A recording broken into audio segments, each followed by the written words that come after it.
here we are live.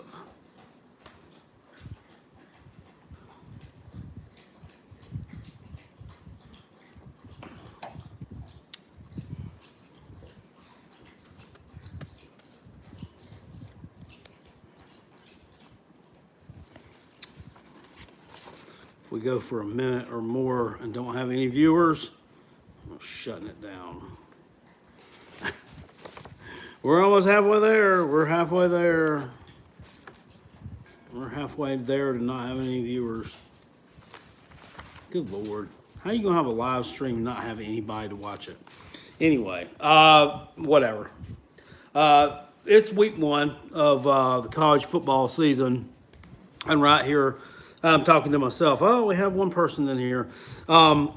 Talking college football, we got 4 games this weekend of an FCS nature. And I want to talk about the spreads and just looking at this and who I'd go with over under on these. If y'all have been watching this channel for a long time, if you've been rocking it with me the long way, you will know that I do these. What's up, P Digits? I do these things every week, rain, sleet, or snow. Sometimes, what's up, SEC Dog? I get in there and it's a little bit late, but I always do my picks against the spread. This will be the 4th straight year of doing college football picks against the spread each week, and normally do about 20 to 25 games every week and try to compile a record at the end of the year. I can't remember what the record was last year at the end of the year, but I know it was about 58%. So that's not bad on college football. And we're going to see what we can do. So last night I picked that one against the spread, the FBS game. Anyway, which was Southern Miss and South Alabama. And I got that one wrong. I went with Southern Miss to cover the spread in that game. Had a little bit too much confidence in them, and they were bad. I mean, they really were. They looked like a plate full of piss. Their offensive line is terrible, and their defensive backs not much better. They didn't cover the spread, they didn't even win. And they got their ass kicked on their home field, which is even more embarrassing for them. So hopefully some better things to come from the Southern Miss Golden Eagles. But I wouldn't put much play on them this year, if you know what I'm saying. What's up, Georgia's Best? So we're going to jump right into it. And the first game on the docket for Saturday, and I won't be doing all these live the rest of this year, but I'm just doing these live just because there's only 4 of them. We got some time. We can sit here and talk about it for a minute. The rest of the games, this year, I'll be doing like I've been doing in the past, typing it up, printing it out on a nice piece of legal computer paper, and then circling the winners of each one of those games. Y'all follow our podcast, Rod, Comrade, and Kale. Some of you do. Some of you don't. Some of you like that podcast. Some of you don't. I don't know. I like doing it. I think it's fun just getting involved. UGA doesn't cause done because one player opted out. I think y'all going to be all right. Yeah, I think you're going to be all right. It's hard to have put all your eggs in the basket for the season on one player that you never even saw play at your school. So I mean, he's a good quarterback, but I don't think that he was the be all end all. Y'all still got some good running backs. You can find the quarterback to get the ball in the air. You got some decent receiver talent. It's coming along. Your receiver talent got better as the year went on last year. So I think y'all be all right. Your defense is going to be really good, and that's going to keep you in games. I mean, y'all are going to win the games against the bottom 2/3 of the SEC anyway.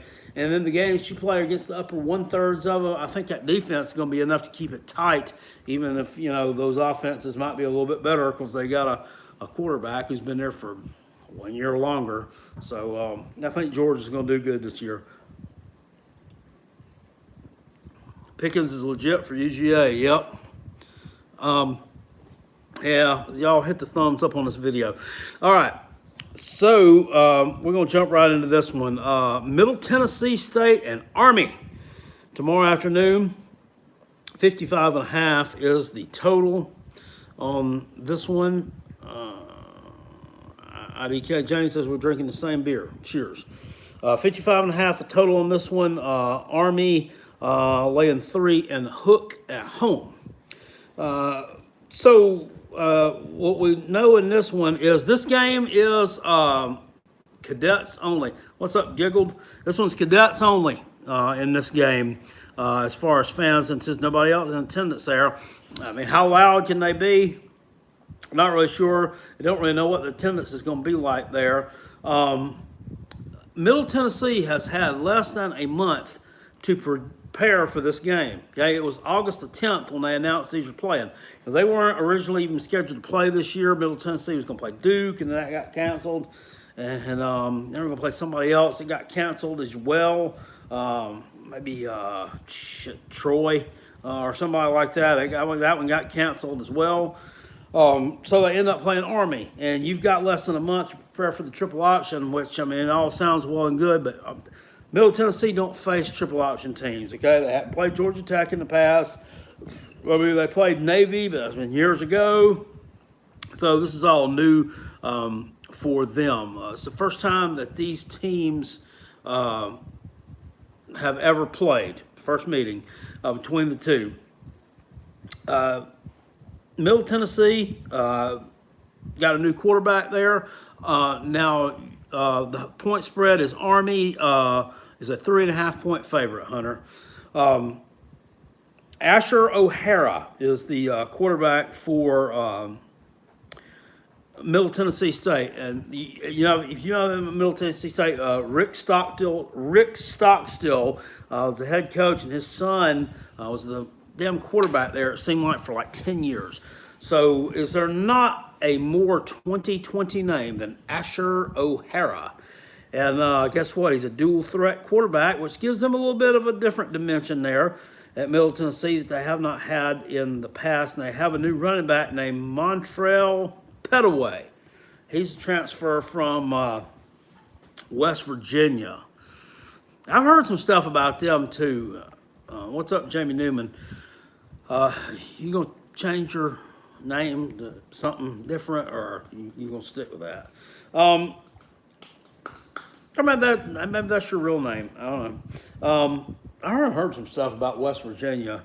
Not to turn this into a 2020 type video, but I've heard they had some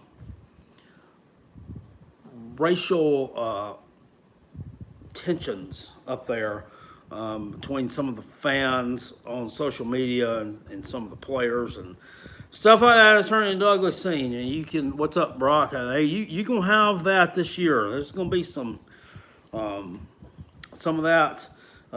That's not good.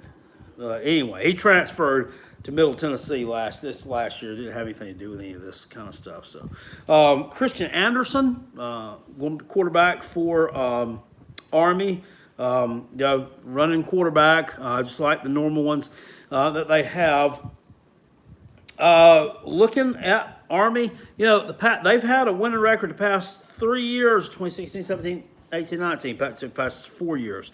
They've had a winning record when Army football was kind of in the shitter for a good while. I mean, good God, how many games in a row did they lose to Navy before they finally won? Jordan Bowman says UGA's football program is dead. I don't know about that. I ain't sure about that, Jordan. Todd Monken, the head coach at hold up. I ain't getting confused with somebody else now. I better not be saying his damn name wrong.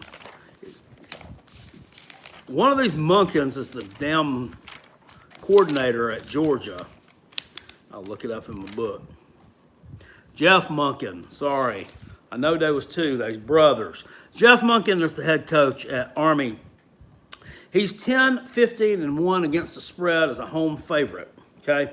So we got a losing record as a home favorite. I remember a couple years ago, I picked them to cover the spread and win against Hawaii when Hawaii was kind of bursting on the scene there with that quarterback that they had. Not there anymore, I don't think, but I call him the dirty Trevor Lawrence. He looked like this big tall kid, freaking dreadlocks. White kid with dreadlocks. He was dirty, like damn Pigpen from Charlie Brown. But yeah, he was pretty good at the vertical passing game. Trouble was he liked to throw a lot of interceptions too. So there was that. But anyway, Army was playing them. I picked Army against the spread. I thought Hawaii would be all screwed up because of the time difference and this and that. And it turned out it wasn't. The Army defense is going to be good. And, you know, as well as I do, they're going to eat up the clock. I mean, they eat the clock up. And so with this 55.5 point total, I think that's a little bit too much. So I would go under that. 2 weeks to prepare for Army is not good. I know they got a new quarterback there. But you look at these teams, Army is one that in a COVID situation, I would think that they would be in a better position than other teams because of the discipline factor, because of the COVID practices and protocols that they got. Brock says Georgia Atlantic is so much better than South Carolina, but they've only beat South Carolina 5 times out of the past 10. That's true, Brock, but trouble is most of our wins are on the front side of that. We hadn't really done that great as of late. Come on, man. Don't do that. You know that. I mean, they beat us 4 in a row. And then we finally won one last year, and we beat them. We beat them in 2010, 11, and 12. And that 2012 game, I was at that one. And that was a huge win. That was probably, as far as our program history goes, I'd say top three wins. Probably more. That was a bigger win than a win over any of those Clemson teams because just the fact they were just ranked higher. Yeah. And last year's Georgia win, I wouldn't even rank that in the top fucking 10 of our wins all time because I mean, what did it really mean? And I'm going off on a tangent here. Talking about South Carolina when I'm supposed to be talking about Middle Tennessee and Army. Anyway, let's get back to the thing. It just goes to show what we can do with the right coaching staff. Yeah, that's true. And we were recruiting a lot of kids at that time from South Carolina. Stephon Gilmore, Jadeveon Clowney, that were kids that Clemson would have gone after, but Tommy Bowden. I mean, a lot of these kids they weren't going to end up playing for him. Now Clowney did come along a little bit later after that, and he would have been one of the ones that was recruited by Dabo. Clemson fans like to say he didn't have the grades to get into Clemson. That's why I went to South Carolina. I don't believe that for a minute, but at any rate, that we were able to get the talent in the state at the time, and Steve Spurrier was more innovative at Florida than he was at South Carolina. South Carolina, I mean, he was more traditional. I mean, we didn't really see a lot of the trickery and the fun and gun bullshit and all that because by the time he got to South Carolina, a lot of that had been figured out. And so he had to tone it down a little bit and go with a more traditional style offense. But, it worked. It worked for what we had. Texas Southern says Arkansas State versus Memphis, the best game of the week. Yeah, we're going to get that one. We're going to get to that one. Jordan Ford, top 10 wins with a statue at quarterback. We done because one player opted out. SEC dog, I mean, y'all a little bit too just disingenuous to Jake Fromm. So like I said the other night on the podcast, I think y'all don't show him enough love. I mean, you really don't.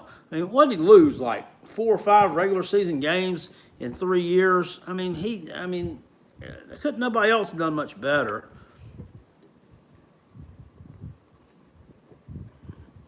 I mean, in 2011, I mean, y'all were kissing his ass. Or 2011, 2017, I mean, y'all were ready to, bend down and take his phallus in your mouth. You know y'all was. You know y'all was. Don't lie. I mean, yeah, I mean, they didn't have a big boy passing game. They didn't really need to. They were winning games. I just couldn't get over the hump. Just couldn't get the big one. So anyway, in this game, I'm gonna take Army. I just think that defense is gonna be too good. I think the fact that they're playing, even though it's a home game for them, they still got a little bit of fans there. I think the cadet corps is gonna, give them a little bit of an advantage there. That intact coaching staff, Middle Tennessee. I mean, despite the fact that this O'Hara guy is a good dual threat type player, giving him a new wrinkle. I think Army, after having, and I digress on that, they had a losing record last year. That they had a winning record in 16, 17, 18, so 3 in a row with winning records. And last year was their first losing record in a while. So I think they're looking to get back on those winning ways. See, this is quite the debate. Georgia only beat one top 10 team, Florida. Notre Dame, Baylor, and Auburn all finished outside the top 10, keep spouting nonsense. Got a point. Clemson does a lot of the same stuff, though. From a 45% passer, still went 11-1. Yep. And, I mean, you can attribute a lot of that to the SEC East being shitty. And it has been. And Florida's made some strides. I mean, we had Missouri ticking up there for a few years, but, I mean, they've kind of ticked down lately. And, kind of Florida's kind of risen back up to, kind of take that place of that. Tennessee fans still think that they deserve to be mentioned with Georgia and Florida. I don't think you're there yet. I mean, I think South Carolina's about here. I think Tennessee, you may be here. If you're ahead, it ain't by no country mile. It's by like 100 yards, maybe on a scale of something that's like 10 miles. So I mean, really not much at all. I think that Florida is about here and Georgia's just a tick above them right now, just a tick above. But that's just me. And normally I don't give out these points, these point totals. I don't bet like that. I just don't. But I'm just giving them out here just for the hell of it. I mean, there's only a few games here to go off of. So, I'm just throwing out some stuff there. Thing that you got to remember this year in college football, you've got to get your info. You got to study up on them a little bit more than you have in the past. So if you was wanting to bet this game, I mean, I'd be going to Middle Tennessee's 24/7 page. I'd be going to Army's 24/7 page, looking for it, looking at any little tidbit, little nugget, little smidgen of information that I could possibly get to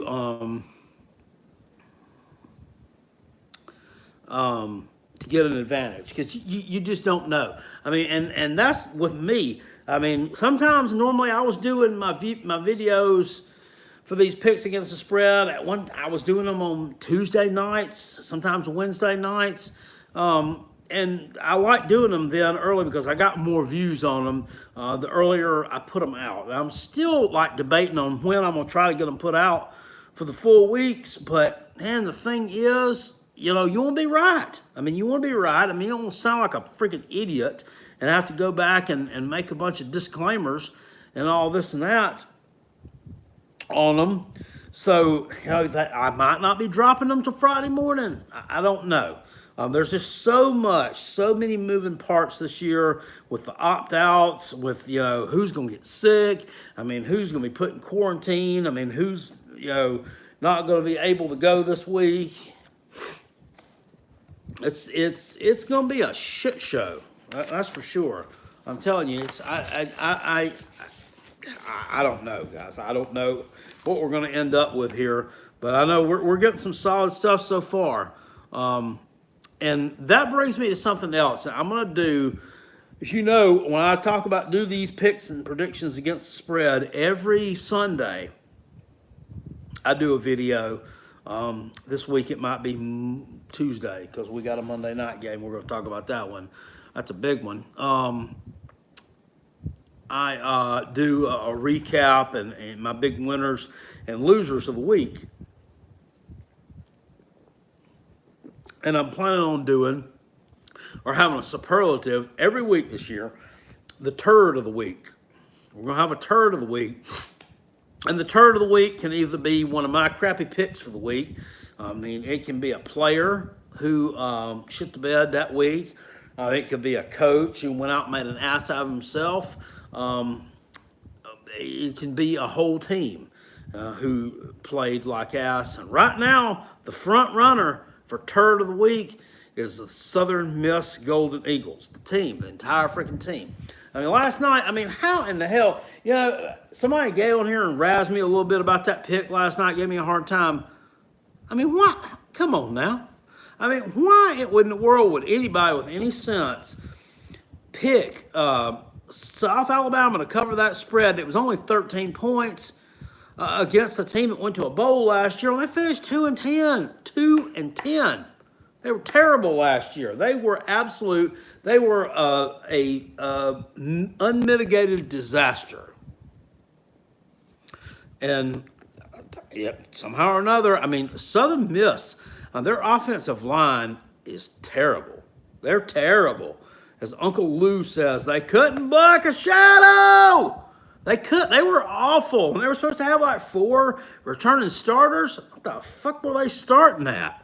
They sucked. Anyway, second game tomorrow, I think it's Hunter Slade Turbo. Yep. About 4:30ish over on ESPN. We got quite the battle going on between the Taters and the Bulldogs here. I like watching it. It's funny. Anyway, SMU on the road at Texas State in San Marcos. This is probably the first time in history that, what's up, Relic Digger? How you doing? This is probably the first time in history that ESPN has ever visited the Texas State campus at San Marcos. And, this is one of the games of the week. SMU leads this series. Do I watch college basketball? Do I bet on it? No, I don't bet on it. I watch it a lot. I watched my Gamecocks last year. That was interesting. Excuse me. Hunter Slade. By the way, I was at the South Carolina-Tennessee game in Columbia this past year. We won a game. They shitted y'all on that one, though. They did. They shitted y'all. That was a, what the hell was it? Y'all got called for a charge with just, I don't know, seconds to go in that thing. Yeah, I like Frank Martin, too. I like Dawn Staley, too. What about her maybe possibly getting an interview with the 76ers? That's crazy shit. It can happen, though. Y'all got called for a charge late in that game, and, dude, I was there. That wasn't no damn charge. But we got shitted at Tennessee. So, I don't know. It's tit for tat, I guess. But I was at that. It was a good game. I had a lot of fun. It was back and forth. Tennessee got ahead in the first half. We came back, tied it up about halftime, then we went ahead, and then they came back. That white boy y'all got, the forward, I can't remember his name. Skinny little fucker. Dude can play, though. Dude can ball out. Old Rick Barnes used to be Clemson's coach. Brock Lee said Clemson basketball is not that good. But that was his name, Fullerton. Clemson's basketball team is strange, though, man. They're strange. I mean, they beat Fulkerson. That's it, Fulkerson. You're right. You got it. Hell, they beat Duke last year. They beat Louisville. Who else? They won at UNC for the first time ever since the wheel was invented. Had never won it at down UNC. Didn't matter how shitty UNC's teams were. Didn't matter if it was back in the 1920s when UNC wasn't even the UNC. They still had never won up there. That was 1, 2, 3. UNC done went through 3 arenas, like the gym that they started out in had peach baskets hanging on either end of it. Clemson never won there. Then they had Carmichael Auditorium, which they played in for years and years. That's where Michael Jordan made famous, and they never won there. And then they've been playing for over 30 years in the Dean Smith Center and had never won there. They finally won against one of the worst fucking teams that UNC's ever had. My dad watched Michael Jordan when he was in college. True story, I kind of got into basketball when I was a kid. I was like 8, maybe 7, 8, when he played at UNC like that last year. Yeah, I kind of got into it. I remember watching that national championship game when they played Georgetown on CBS. I mean, I was little, I hardly know what was going on. But I do remember the game a couple years later when Villanova played Georgetown in the national championship. That was a damn huge upset. That was a huge upset. Villanova beat them. What is sad, Big John Thompson died last week, too. That's sad. He was quite a character. A great dude, damn pioneer in college basketball. He passed away. I remember when they used to have a rivalry with St. John's, and St. John's had the little guy from New York, Lou Carnesecca, was their coach, and he used to always, every damn game, he wore a damn ugly ass sweater. The little guy, he had this ugly ass sweater every damn game. It was just something different. And every week it was uglier one week than the next. And I don't know, they played in like 1985, I think it was, and John Thompson wore his blazer over on the sideline, and for their game right before tip-off, he pulled his blazer up, and he had the same damn ugly ass fucking sweater on. Just an exact replica of towel over the shoulder. Yep, he had the same damn ugly ass sweater on that Lou Carnesecca had on. Thought that was pretty cool. You know, they had to respect the hell of each other. Anyway, getting back to college football. SMU at Texas State. SMU leads the series 2-0. Last year they won against Texas State 47-17 at home. And in this one, they are laying 22 and the hook on the road. The total is 70.5. They can have 25% capacity in the stadium at Texas State, which is about 7,500 fans. And I mean, no lie. I mean, that's about what they average. That's about what they average having there. So, I mean, it's really not that big of a deal. I mean, other than the fact that they're going to be spaced out a little bit, the fans are not going to be a factor here. Shane Buechele is back. How old am I? I'm 45 years old. 45 years young. Shane Buechele. He's been there for a couple of years now. That transferred in from Texas. Got a new offensive coordinator named Garrett Riley, and he likes to do the quick slants. You know, like to play in space a little bit more than the previous offensive coordinator, Rhett Lashley, who ended up going to the U. So, you know, maybe we could see a little bit more up-tempo this year from SMU, a little bit faster pace, I mean, if that's possible. Last year, they threw some interceptions and had a little bit of troubles there. They got 4 starters returning on their offensive line, so I can see Buechele being able to sit in the pocket all day long. And this one, their defense is just, it's not good. I mean, although they did have the most sacks last year in for whatever the AAC. I get these conferences kind of twisted sometimes between the AAC and Conference USA and this and that. And what the silly thing is, looking at these Conference USA teams. I mean, some of them ain't even been playing football for that long. They revived their football program. Southern Miss don't have no damn excuse to be losing to South Alabama. South Alabama, hell, they weren't even playing football 10 years ago. They weren't even playing.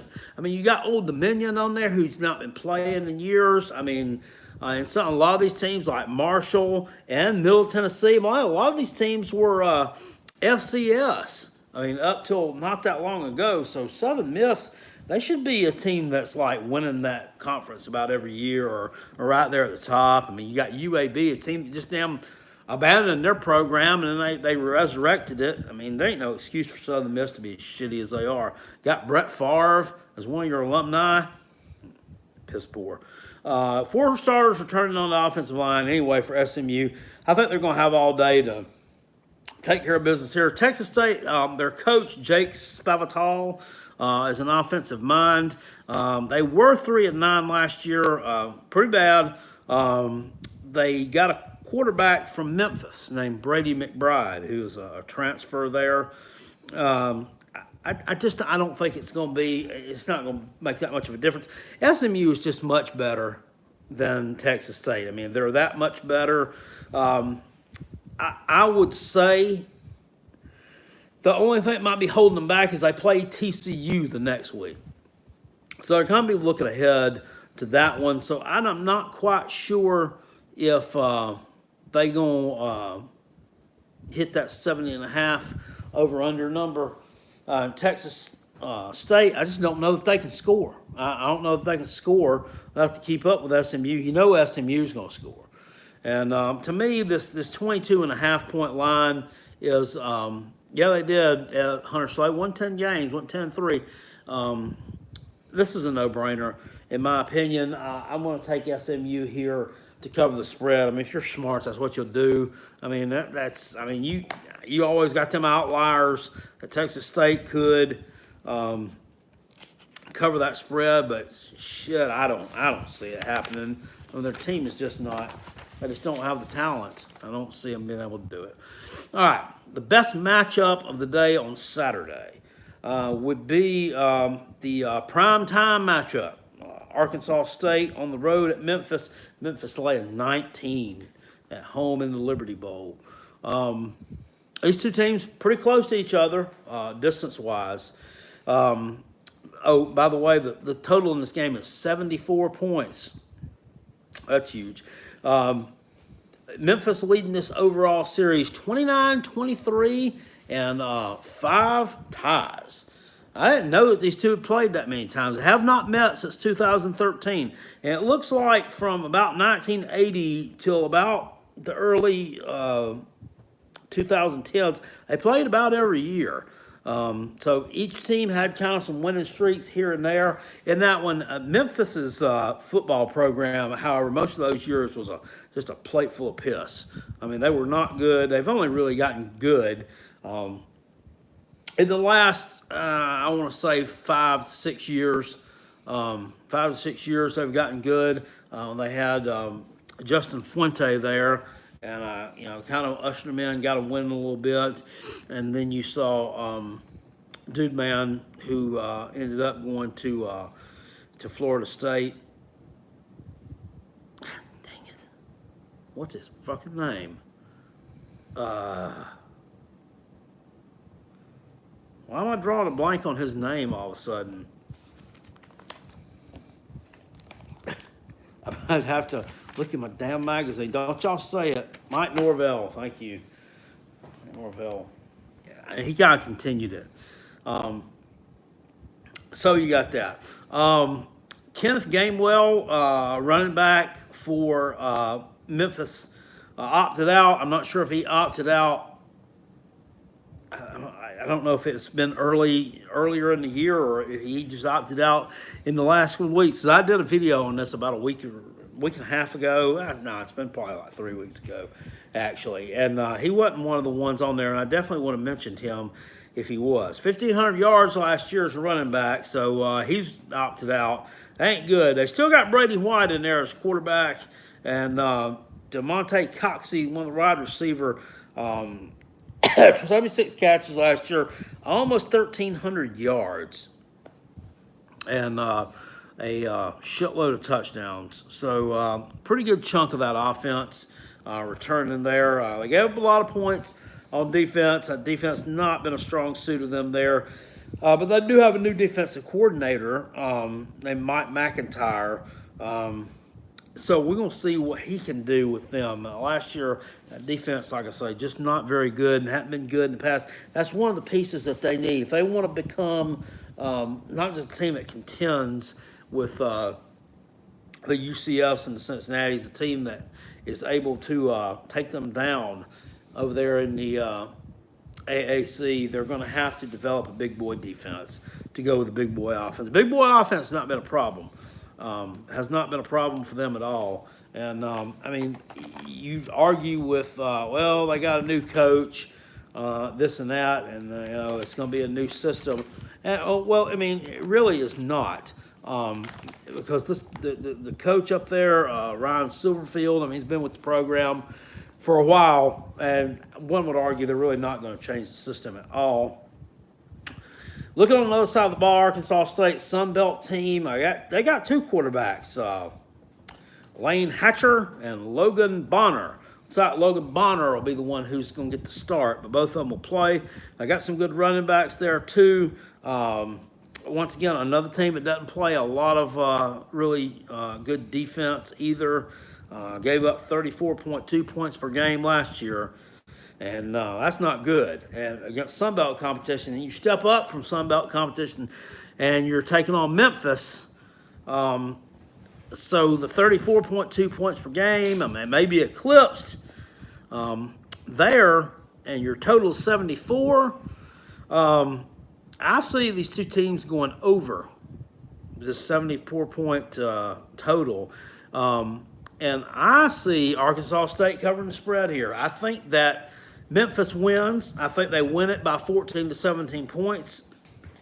But that Arkansas State has a lot of talent. Most of it from last year. Most of it's returning. Memphis, losing that running back is huge. It can break off some big chunks of yardage and maybe eat up a little bit of clock as well. That's a big one to lose. As far as opting out for them. So I'm going to take Arkansas State in this game. And what I think about Ortre Smith opting out, I mean, it's a non-factor. I mean, it really is. I mean, he'd been – Ortre Smith had pretty good in 2017. I think was his first, 2017. He looked pretty good when he was a freshman, and he was a dude. I mean, forgive me if I'm wrong. Sometimes I get his recruitment and Brian Edwards' recruitment mixed up. But one of them, would have been a legacy recruit for Clemson because their mama was a track star at Clemson, and I think it was Ortre. Was one that the Taters were after. He was a 4-star. I think he's from Wando High. Anyway, I mean, he was huge coming out of high school, and he played really good his freshman year, but then he got hurt, and he missed the whole 2018 season. And then, you know, he came back in 2019. He tried to play a little bit, but, I mean, we just didn't really see the flashes of it. And then he's just hurt again. I mean, I feel bad for him. I mean, he was a good guy. He was a big possession type receiver. It's kind of like a hybrid between a tight end and a wide receiver. The size of him, I think, in the right scheme, and the right play calls and stuff, I mean, he could have. Who's Gamecocks play after Tennessee? Florida on the road. Yeah. So we're probably looking at 1-1. you know, he's a big possession type receiver, and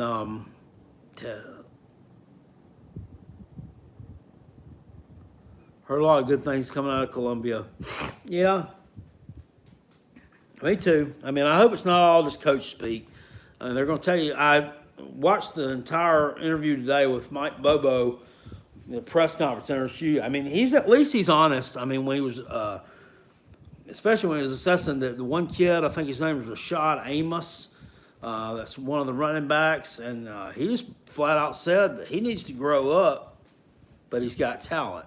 Like grow up, like learning what time to go to bed at night, you know, and being told to hold on to the football, this kind of stuff. I mean, he's honest, brutally honest there. I think Mike Bobo, amongst all the ones that we've had here, will end up being the best offensive coordinator. And the thing I like about him is this. I think they will be able to run his offense. They're going to run his offense.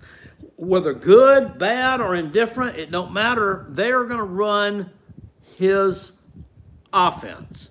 Okay, you had Brian McClendon in there and said, well, we're going to run his offense. He wanted to go up tempo. He wanted to go fast. He wanted to do all these things. But at the end of the day, that offense looked like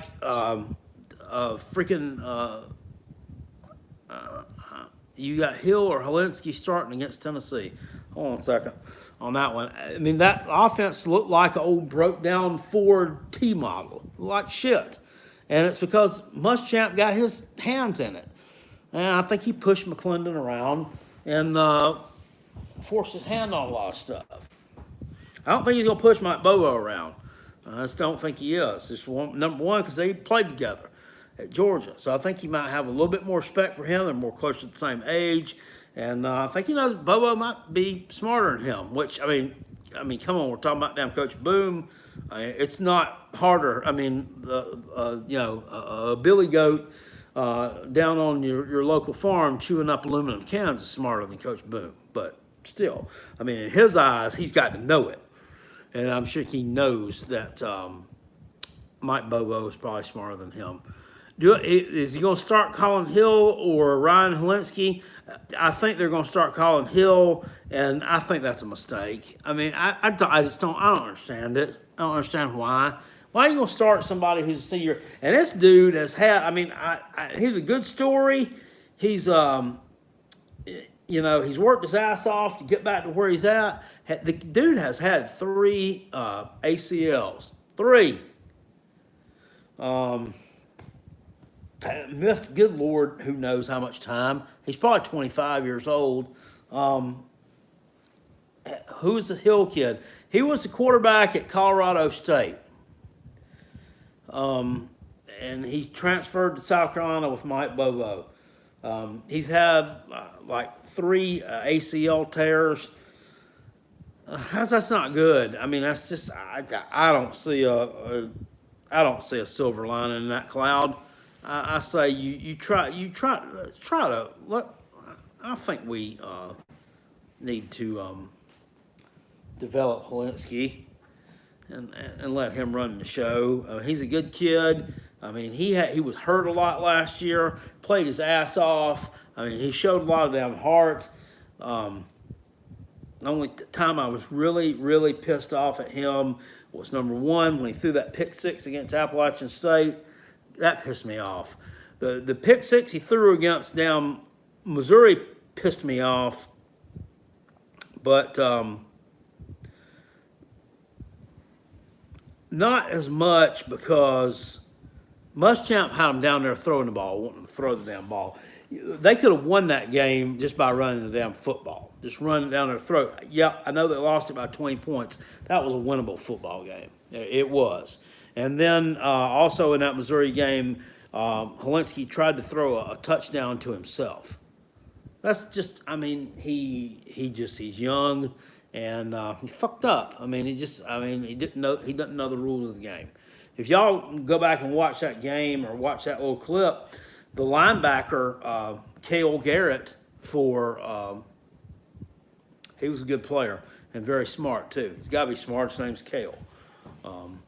If you don't get that inside baseball reference, anyway. Yeah, he was the only person in the stadium who knew that he scored. Missouri game was closer than the score suggests. Yeah, it was. He was the only person in the stadium who knew that he scored a touchdown. But yeah, Hilinski tried to throw a touchdown to himself. That one wasn't good, but I don't see an upside in starting this dude. I don't, because you pretty much you put him in as a starter in a game. You kind of got to stick with him the whole entire game, because it's not just like, I mean, they don't write a game plan out. They don't map out a game plan for, okay, here's a whole stack of shit right here for Colin Hill, and here's a whole stack for Ryan Hilinski. They don't do that. I mean, you put one in, that's who you're gonna stick with, unless the other one, yeah, the pick six did, because South Carolina was on the verge of pulling even in that game when that happened. They just don't. They're going to stick with the same damn Hilinski, a sophomore, yes. They're going to stick with the same quarterback the entire game. I mean, you lose, Professor will lose a whole couple of games, just wasting time with somebody who's not going to be the face of your. You need to spend your time on someone who potentially can be the face of the program, the face that runs this place. Like John Cena was, not some,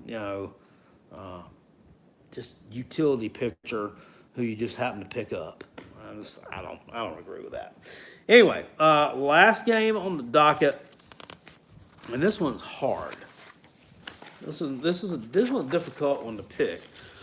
BYU Monday night, Labor Day night, on the road against Navy.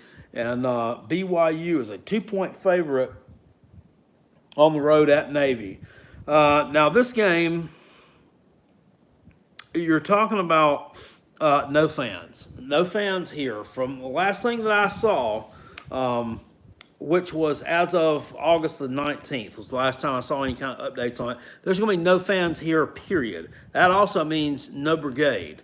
No brigade of midshipmen either attending. And looked like they were seeking a waiver for that as of 8/19, but I can't find anything else on that. So as far as I know, there will be Doctor of Thugonomics. There will be no fans there. Doctor of Thugonomics.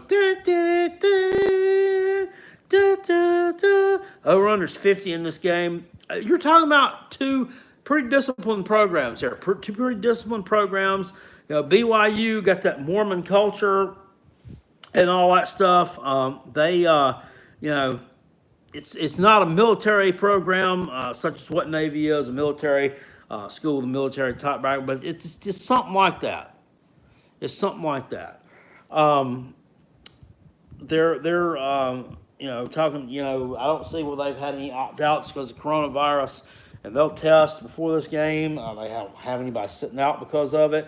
BYU lost a tight end named Matt Bushman to injury just earlier in this week in practice. And that was huge. This guy was like 6'7", just a beast of a man out there, a man among boys, and they're going to be sorely missing him. I like their quarterback, Zach Wilson. He's got some explosive talent around him. He's got some young running backs, but they've gotten some injuries here and there amongst that group of guys too. BYU, they don't face a triple option. They do not face this triple option type offense, anything that they play. They have not, but you would think that they would play Air Force every so often, but it doesn't look like. I can't find any matchups between them and Air Force. Not recently. Their coach, Kalani Sitake, last year they finished up 7-6, went to a bowl game, lost in the Hawaii Bowl to Hawaii, 28-26. Under Kalani Sitake, BYU is 3-6 as a road favorite. And if you remember last year, they faced, a tough schedule. Most years, year in, year out, even with this independent schedule that they play, they're facing some tough competition. They play Utah every year, who's turned into a good team. Last year they faced Tennessee on the road. They played USC Washington, another ranked team. Boise State, obviously no slouch, a team that they beat. San Diego State, that's another one that people don't think of as being a really good team. They had a really good defense there. And then this year's schedule, I mean, shit, it was going to be really tough for them. They had Utah on the road, Michigan State at home. They were at Arizona State. They were going to be at Minnesota. Both those were bowl teams. Minnesota was really good last year. Missouri at home out of the SEC with us, on the road at Boise State on the Smurf turf, and they were going to be at Stanford. So they were, definitely going to have a. They were also going to face Northern Illinois in Chicago at Soldier Field, which is kind of strange. But I mean, all that's scrapped. All that is scrapped. I mean, half those teams aren't even playing. But BYU not scared to face a tough schedule. This game, Navy lost their quarterback, Malcolm Perry, to graduation, who seemed like he was there for a long time. And that they're going to have a strong defense again. And it improved a lot. Last year, they was number 20 in defense on third down conversion. Country they were number 10 against the run. BYU will run the ball somewhat. That's a big improvement for Navy over what they had in 2018. It's a long trip for BYU, which, with the no fans thing, it's still a long trip.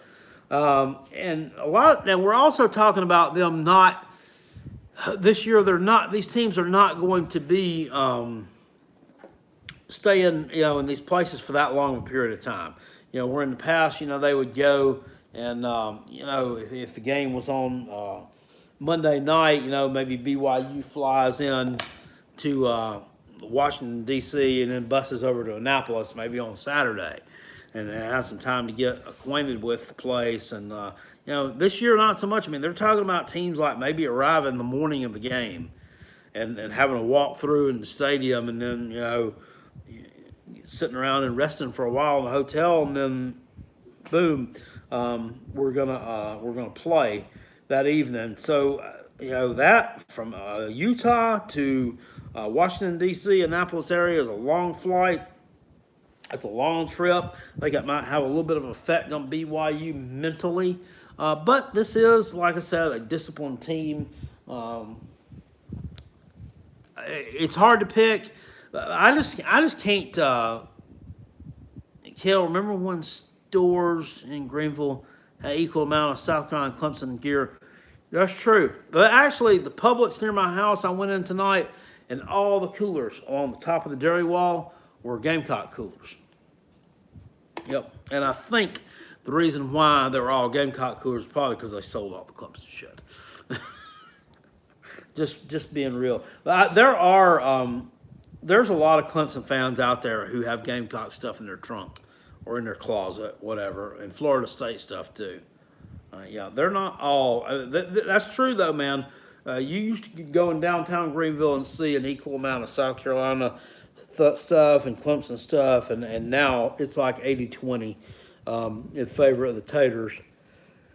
Which is whatever. I mean, you can understand it. I mean, they're local, and so, I mean, you can get away with being a damn bandwagon fan. I mean, nobody's really going to know it. Hey, didn't you used to have on? Well, no, maybe you didn't. Maybe that was other dude. Yeah, so nobody's really going to know it that you're a big bandwagoner, but what's up, Ballard Sports Media? It's you make no mistake about it. I mean, you ain't got a business doing that. I mean, you pick one team to pull for, you should pull for them. That's just my thing. Don't do none of this wishy-washy garbage. I can't stand that. You wasn't a real fan to begin with. You can't. I can't stand bandwagon either. Can't stand that. We didn't do that stuff when I was growing up. You just didn't do it. I mean, nowadays, it's just become a part of culture, I guess. It's just acceptable. My NFL team's not doing good. they're not doing good. I don't like the Panthers. I don't like the way Cam Newton's playing. So fuck him. I'm gonna start cheering for the damn Packers, the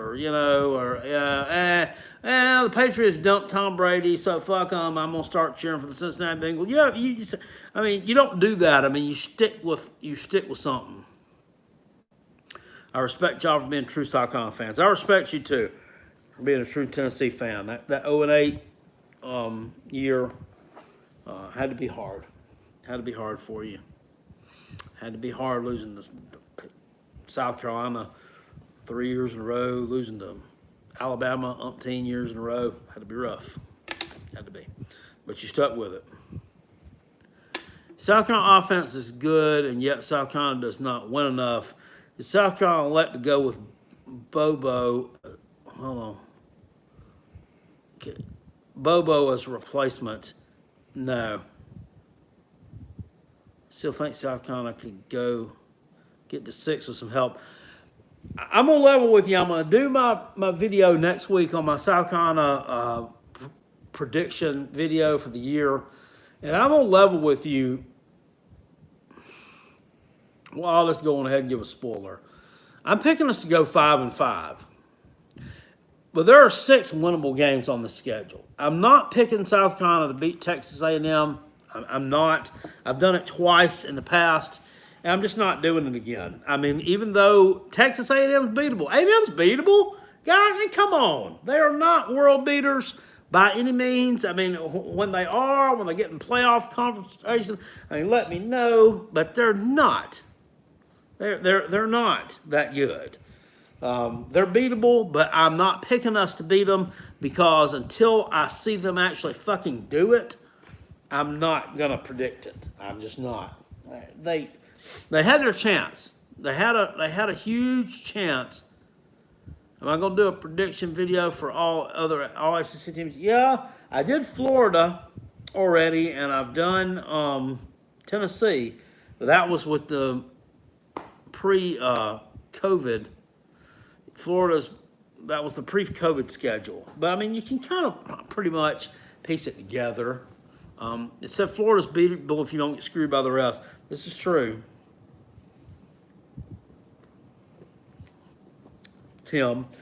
But last year, the game against Florida, South Carolina fell apart in the fourth quarter of that game. I mean, if they had battled, and still won that game, South Carolina got beat by Kyle Pitts and Kyle Trask. They didn't get beat by the refs. They got beat by Kyle Pitts. The Kyle to Kyle connection.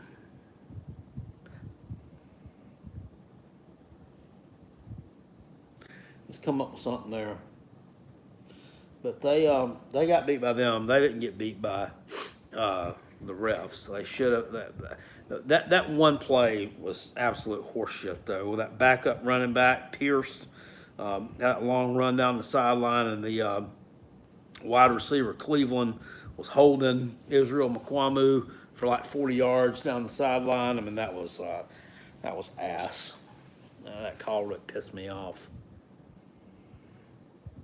Yeah, I mean, I'm that's what I'm gonna go with is 5 wins. But I'm telling you, I'm throwing my reputation out there. I don't want to look like an idiot. The refs were bad for both teams. There was some calls. I've watched that one back several times. That P. Ryan for Florida, a couple of times he picked up a first down on runs, and the spot was horrible for Florida, and they put him at 4th down. Well, they should have had a first down. So they were crappy for South Carolina. They were the calls for Florida that were shitty against them were more subtle. The ones that were shitty against South Carolina were just glaringly obvious. South Carolina 6-4, Clemson 10-1. I'd like to go 6-4. Who do you think Clemson's losing to? I mean, be honest. I don't think they're losing a game in the regular season. I just don't. I mean, the best chance to lose one in the regular season, people, God dang, people think it's Notre Dame, but I'm telling you, that game at the end of the season in Blacksburg, Virginia, is going to be a tough test for them. Virginia Tech is loaded defensively, and they lost one of their best cornerbacks, Caleb Farley. They still got like 9 starters coming back on that thing, and I know that offense ain't great. At least they have found a quarterback who can do some shit. So UNC has the best shot to beat Clemson. I don't know, man. I don't know. They're overrated in my opinion. I'm just gonna say that. Now, I know they beat South Carolina last year. Yeah, South Carolina should have won that game. I mean, they should have. They were up 20-9 at the start of the fourth quarter of that game. They played like shit in the fourth quarter of that game, and that was the game where when the clock hit 0 there, I was done with Will Muschamp. I was done with him. I was. They finished up the regular season 6-6. Hooker's a good-looking quarterback. Yep. I'd like to see your team get a rivalry going with Virginia Tech.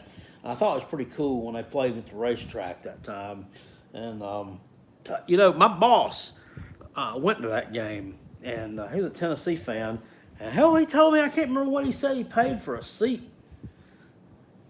Like almost $200 for a ticket. That's crazy.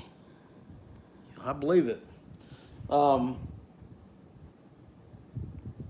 Anyway, this is run kind of long, so I'm going with Army, SMU, Arkansas State, and Navy to cover spreads this weekend. And I'll check back with it and see how I do. I'm 0-1 so far this year. I'm 0-1. I will count that one. Did pick that one wrong. South Alabama covered the spread last night. But hopefully I don't screw up on any more. It's after midnight. God, I didn't know that. I got to get up early and that. So I'm going to get on out of here. I do appreciate y'all joining me tonight to talk some college football, to shoot the shit. And thank you, Hunter. Appreciate you joining in. I'll see y'all later. Appreciate it. Peace. I'm out of here. Go Gamecocks. Fire Coach Boom. Do all that good stuff. Y'all know how it rolls. I'll see y'all later. Peace. I'm out.